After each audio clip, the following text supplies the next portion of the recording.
কি রে ইয়ামিন, যাবে আমার সাথে? তোমার মামা বাড়ি যাচ্ছি আমি। লাট্টু, ওই জঙ্গলের গুহাটাতে যাচ্ছ যেখানে কারেন্ট নেই, ওয়াইফাই নেই, ফ্যান নেই, টিভি নেই? ইয়ামিন, ওইটা গুহা না, ওইটা তোমার মামা বাড়ি। গ্রাম বলে আশেপাশে অনেক গাছপালা ভর্তি থাকে, আর গ্রামে তো আমাদের বাসার মতন কারেন্ট থাকবে না, তাই ওয়াইফাইও থাকবে না, কিন্তু সেখানে আছে মজার মজার খাবার আর দেখার মতন সুন্দর জায়গা। হ্যাঁ হ্যাঁ, কি এমন দেখার জায়গা আছে তা আমার ভালো করে জানা আছে। যাও যাও, আমি ওই জঙ্গলে যেতে চাই না। লাট্টু, আরে ইয়ামি, তুমি পাশে থেকে গেলে কেন? মায়ের সাথে গেলেই তো পারতা। হ্যাঁ, আমাকে বোকা পেয়েছো তো। আমি মায়ের সাথে চলে যাই, আর এই সুযোগে তুমি আমার সব খেলনাগুলো বাইরে ফেলে দিবে, তাই না? তোমার প্ল্যান কি সেটা আমি জানি না মনে করেছো? কি আবার তোমার খেলনা তা আবার বাইরে ফেলে দিতে হবে? আর ওই খেলনাগুলো ফেলতে তোমাকে কি বাইরে পাঠাতে হবে? আমি তো ওই খেলনাগুলো তোমার সামনে বসেই ফেলে দিতে পারি। সাম্বার বাচ্চা, তুমি আমার খেলনায় হাত দিলে তোমার হাত ভেঙে যাবে, এই বলে দিলাম। কিন্তু আমি নানিকে বলে তোমাকে পিটানি খাওয়াবো। এখনই শুরু করে দিয়েছিস? জানি না আমি চলে গেলে তোরা কি করবি? ইয়ামিনকে বললাম আমার সাথে চলো।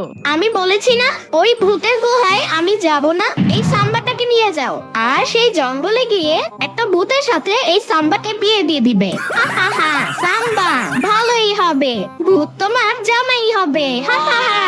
ইয়ামিনের বাচ্চা, তোদের দুজনের পায়ে পড়ি, তোরা একটু চুপ থাক। তোর বাবা অফিসের কাজে বাইরে গেছে, না হলে এত চিন্তা করতাম না আমি। সাম্বা, ইয়ামিনকে দেখে রাখিস, আর ইয়ামিন সাম্বার কথা শুনে চলবে। আচ্ছা ঠিক আছে আপু, তুই সাবধানে যা। ইয়ামিন, চলো আজকে আমরা পার্টি করি, মজার মজার খাবার খাবো, আর অনেক মজা হবে। কিন্তু মজার মজার খাবারটা রান্না করবে কে? কেন? আমি আমি মজার মজার খাবার রান্না করব। লাট্টু, তুমি করবে মজার রান্না? তাহলেই হয়েছে। তোমার কি মনে আছে, আমার টাইসন তোমার হাতের রান্না খেয়ে ও বমি করে দিয়েছে, আর ওর পেট খারাপ হয়ে গেছে। আরে বোকা, আমি তো ঘি দিয়ে রান্না করেছিলাম। আর জানো না, কুকুরের পেটে ঘি সহ্য হয় না। সাম্বা, ওইটা কুত্তা না, টাইসন বলো। ওটা যাই হোক, এখন আমি ছাড়া এই ঘরে তো কেউ রান্না করার নেই, তাই আমাকেই রান্না করতে হবে।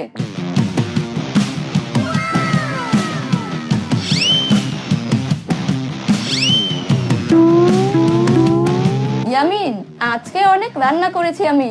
আর না হলে তো এত রান্না খেয়ে শেষ করা যাবে না। চলো কিছুক্ষণ ডিজে পার্টি করি। সাউন্ড স্পিকারটা জোরে বাড়িয়ে দেই।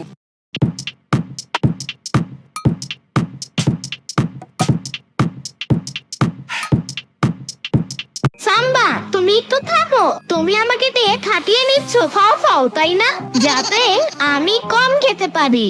না ইয়ামিন, আমি এমনটা করব কেন? তাছাড়া কষ্ট করলে কম খাওয়া যায় এটা কে বললো? বেশি পরিশ্রম করলে তো বেশি ক্ষুধা লাগে। তাহলে ওই দিন তো আমার টাইসনও অনেক পরিশ্রম করেছিল, ও খেতে পারলো না কেন? ও কেন বমি করলো? আর ওর পেট খারাপ কেন হয়েছে? পাতলা পায়খানা করে দিয়েছে। ইয়ামিন, আমি কতবার বলবো, ওই দিন খাবারে আমি ঘি দিয়েছিলাম, যা কিনা তোমার ওই টাইসনের পেটে সহ্য হয়নি। কি বলছো? কুকুরের পেটে ঘি সহ্য হয় না? এটা আবার কে বলেছে তোমাকে? হ্যাঁ, কিন্তু তোমার পেটে তো ঘি সহ্য হয়। তার মানে কি সাম্বা, তুমি কুকুরের চেয়েও বড় কিছু? ইয়ামিনের বাচ্চা,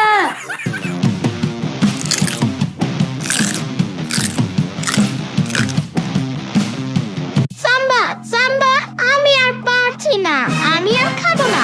একদম কথা বলবা না ইয়ামিন, তাইলে কিন্তু লাথি মেরে এখান থেকে বাইরে ফেলে দিব। রান্না করার সময় তো আমাকে অনেক খাটিয়ে মেরেছো। এটা রান্না করো, ওইটা রান্না করো, এখন খাচ্ছ না কেন?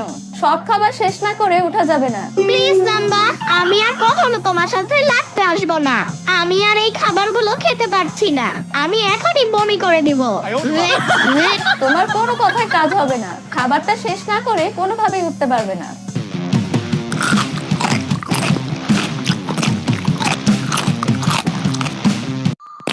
ইস রে ইয়ামিন, পেটটা কেমন মোচড় দিয়ে উঠেছে। ওই কথায় কাজ হবে না। আমাকে এই খাবারগুলো খেতে বলে নিজেই কেটে পড়া ধান্দা, তাই না? আমি তোমাকে কোথাও যেতে দিব না সাম্বা। ইয়ামিন, সত্যি আমার কেমন জানি করছে পেটটা। আমার মনে হচ্ছে বাথরুমে যেতে হবে। ইয়ামিন, গেলাম রে ইয়ামিন, গেলাম। সাম্বার বাচ্চা, আজকে তোমার খবর আছে। আমি তোমাকে ছাড়বো না। কি ভেবেছিলে আমাকে?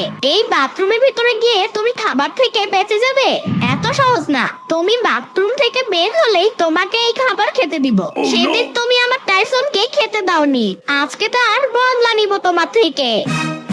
ওরে বাবা, এ কি হলো? ইস, আমার পেটেও তো কামড় মেরে উঠলো।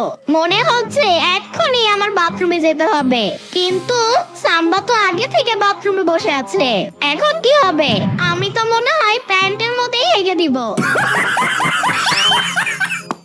সাম্বার বাচ্চা, বের হও তাড়াতাড়ি, না হলে কিন্তু ডাল খিচুড়ি হয়ে যাবে। আমি তোমাকে ছাড়বো না যদি প্যান্টে হাগু করে দেই।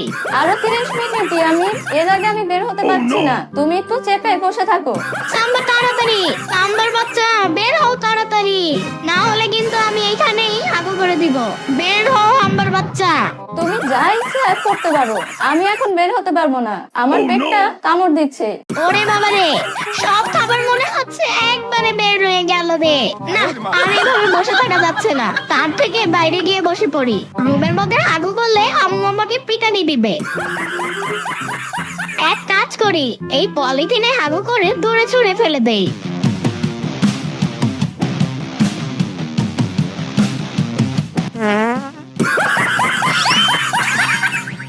এই সেরেছে, সব গুগুলো তো গিয়ে ওয়ালে লেগে পড়লো। এখন কি হবে? আম্মু এসে দেখে ফেললে তো সব সর্বনাশ হয়ে যাবে। এক কাজ করি, এই কাগজটা দিয়ে হাগুগুলো ঢেকে দেই।